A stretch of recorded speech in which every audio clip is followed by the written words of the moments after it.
দেশের শীর্ষ আদালতে বড় সিদ্ধান্ত। নির্বাচনে দুদিন আগে পর্যন্ত ট্রাইব্যুনাল যে বিবেচনাধীন ভোটারদের আবেদনের নিষ্পত্তি করে নাম তালিকায় তোলার ক্ষেত্রে ছাড়পত্র দেবে, তারা ভোট দিতে পারবেন, এমনটাই জানিয়ে দিল সুপ্রিম কোর্ট।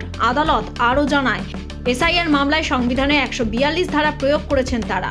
21 তারিখ পর্যন্ত যত অ্যাপিল ডিসাইড হবে, যদি ইনক্লুশন হয় সেগুলো অ্যাড হবে, এবং ওপাশে হচ্ছে 27 তারিখ সেকেন্ড ফেজে যতগুলো অ্যাপিল অ্যালাউ করবে যাদের নাম, তাদের নাম ইনক্লুড হবে।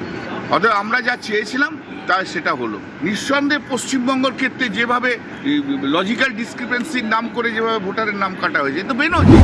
আজ বৃহস্পতিবার থেকে সংসদে শুরু হয়েছে 3 দিনের বিশেষ অধিবেশন। ইতিমধ্যেই সংসদে পেশ করা হয়েছে মহিলা সংরক্ষণের জন্য 131তম সংবিধান সংশোধনী বিল, সাংসদ সংখ্যা বাড়িয়ে 850 করার জন্য আসন পুনর্বিন্যাস বিল এবং কেন্দ্রশাসিত অঞ্চল আইন সংশোধনী বিল। এই বিল পাশ নিয়ে উত্তাল সংসদ। বিল পেশের পক্ষে 251, বিল পেশের বিরোধিতায় 125 সাংসদ। অন্ধ্রপ্রদেশের পথের বলি 8, কুর্নেলে ট্রাক ও লরি মুখোমুখি সংঘর্ষে 8 পুণ্যার্থীর মৃত্যু হয়, জখম আরও 13 জন। আহতরা হাসপাতালে চিকিৎসাধীন। মৃতের সংখ্যা বাড়ার আশঙ্কা। তদন্তে পুলিশ। মৃতদের পরিবারকে 2 লক্ষ টাকা এবং আহতদের 50,000 টাকা ক্ষতিপূরণের ঘোষণা প্রধানমন্ত্রী। তুফানগঞ্জে খাদ্যে বিষক্রিয়া, অসুস্থ অন্তত 24 কেন্দ্রীয় বাহিনীর জওয়ান। জেলা নির্বাচনী আধিকারিকদের কাছে ঘটনার রিপোর্ট তলব নির্বাচন কমিশনের।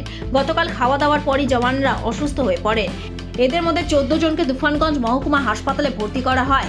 বৃহস্পতিবার 11 জনকে ছেড়ে দেওয়া হয়েছে, এখনো চিকিৎসাধীন 3। পাকিস্তানের লাহোরে গুলিতে ঝাঁঝরা। ভারতে একাধিক জঙ্গি হামলা মূলচক্রী। লস্কর প্রতিষ্ঠাতা আমির হামজা। লাহোরের রাস্তায় সংবাদ মাধ্যমের অফিসের সামনে হামজার উপর এলোপাথারি গুলি চালায় দুষ্কৃতীরা বলে খবর। আশঙ্কাজনক অবস্থায় হাসপাতালে ভর্তি করা হয়েছে তাকে। লস্কর প্রতিষ্ঠাতার উপর কে বা কারা এই হামলা চালালো তা এখনো স্পষ্ট নয়। লটারি সংবাদ অফিসিয়াল আপনার পাশে। আপনার লটারির দোকানের যে কোনো অনুষ্ঠান, নতুন দোকানের উদ্বোধন এবং যে কোনো রকম অনুষ্ঠানে আপনারা পাশে পেতে পারেন লটারি সংবাদ অফিসিয়াল চ্যানেলকে। আমাদের প্রতিনিধি সমস্ত অনুষ্ঠানটি ক্যামেরাবন্দি করবে এবং তা সম্প্রচার হবে লটারি সংবাদ অফিসিয়াল চ্যানেলে। এছাড়াও সমগ্র অনুষ্ঠানটি ছবিসহ ছাপা হবে লটারি সংবাদ পত্রিকায়। নিচে দেওয়া নাম্বারে অবশ্যই যোগাযোগ করুন।